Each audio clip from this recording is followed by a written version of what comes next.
নমস্কার, আমি Janmejay Haldar, consultant physiotherapist.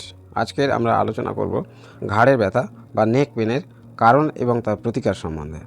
ঘাড়ের ব্যথা কেন হয়, এক্স্যাক্ট কারণটা যদি আমরা ঠিকঠাক জানতে পারি, তাহলে ঘাড়ের ব্যথা হওয়ার থেকে আমরা বাঁচতে পারি বা তার প্রিকশনারি মেজারমেন্ট বা প্রতিকার কি হবে সেটা আমরা ঠিকঠাক অবলম্বন করতে পারি। প্রথমে আমরা এই ছবিটাকে দেখি। এই ছবিটাতে দেখানো হচ্ছে লাইন অফ গ্র্যাভিটি, অর্থাৎ আমাদের বডি ওয়েট কীভাবে ট্রান্সমিট হয়, অর্থাৎ সোজা হয়ে দাঁড়ালে আমাদের বডি ওয়েট কোথা থেকে ট্রান্সমিট হয়। এখানে যে লাইনটা দেখানো হচ্ছে সেই লাইনটা হলো লাইন অফ গ্র্যাভিটি। এই ডটেড লাইনটা হচ্ছে লাইন অফ গ্র্যাভিটি। এই লাইন অফ গ্র্যাভিটি দিয়ে আমাদের বডি ওয়েট সোজাসুজি ট্রান্সমিট হয়। এইভাবে যদি সোজা দাঁড়াই তাহলে খুব সহজে আমাদের মাসেলের কম কাজ করতে হয় এবং বডি ওয়েটটা ঠিকঠাকভাবে ট্রান্সমিট হয়। এই ছবিটাতে আমরা দেখব নর্মাল সোজা হয়ে দাঁড়ানোর পজিশন থেকে সামনের দিকে আস্তে করে যদি আমরা মাথা ঝোঁকাতে থাকি তাহলে প্রত্যেক অ্যাঙ্গেল চেঞ্জ হওয়ার জন্য মাথার ওজন কত গুণ বেশি বেড়ে যায়, অর্থাৎ আমাদের মাথার মাংসপেশিকে কত গুণ বেশি কাজ করতে হয় সেটাই আমরা দেখব। নর্মাল অবস্থায় আমাদের মাথার ওজন 8 to 10 পাউন্ড। 10 পাউন্ড সমান সমান কত হয়? 10 পাউন্ড সমান সমান হয় 4.530 কেজি। অর্থাৎ সোজা হয়ে যখন আমরা দাঁড়িয়ে থাকি তখন আমাদের ঘাড়ের মাংসপেশিকে প্রায় 4.5 কেজি ওজন ক্যারি করতে হয়। সামনের দিকে ঘাড় ঝুঁকালে আমাদের মাথার ওজন আস্তে আস্তে বাড়তে থাকে। এই অ্যাঙ্গুলেশনের জন্য এখানে সেটা বিভিন্ন রকমভাবে দেখানো হয়েছে, কতটা অ্যাঙ্গেল হলে মাথার ওজন কতটা বাড়ে।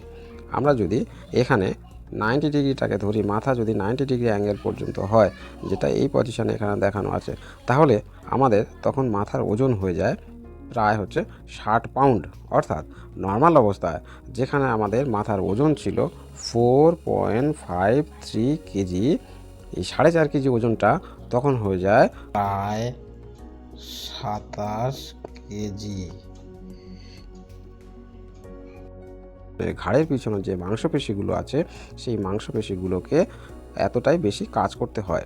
এতটা বেশি কাজ করার ফলে সেই মাংসপেশিগুলো খুব সহজে ক্লান্ত হয়ে পড়ে এবং ঘাড়ে ব্যথা হতে শুরু করে। এই ভিডিওটি যদি আপনাদের কাছে ইনফরমেটিভ মনে হয় তাহলে চ্যানেলটিকে অবশ্যই সাবস্ক্রাইব করবেন এবং লাইক করবেন ও বেল আইকনটি বাজিয়ে দেবেন।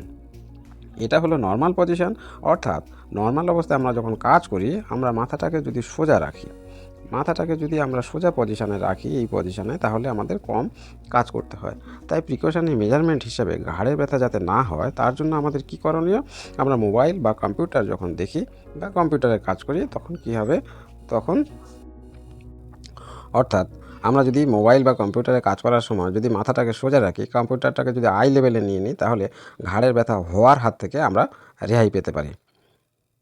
এ পর্যন্ত আমরা আলোচনা করলাম ঘাড়ে ব্যথা কেন হয় এবং ঘাড়ে ব্যথা যাতে না হয় তার জন্য আমরা কী প্রিকশন নিতে পারি। এখনও পর্যন্ত এটাই আলোচনা করলাম। এর পরবর্তী ভিডিওতে আমরা আলোচনা করব যে যাদের ঘাড়ের ব্যথা হচ্ছে তারা এই সমস্ত পশ্চারাল কারেকশান সেগুলো তো করবেনই, সঙ্গে সঙ্গে কী কী এক্সারসাইজ করবেন আমরা পরের ভিডিওতে আলোচনা করব। পরবর্তী ভিডিওতে আমরা আলোচনা করব কী কী ঘাড়ের ব্যথার জন্য কী কী এক্সারসাইজ করবেন সেগুলো নিয়ে। এই ভিডিওটি ভালো লাগলে চ্যানেলটি সাবস্ক্রাইব করবেন এবং লাইক করে যাবেন। ধন্যবাদ।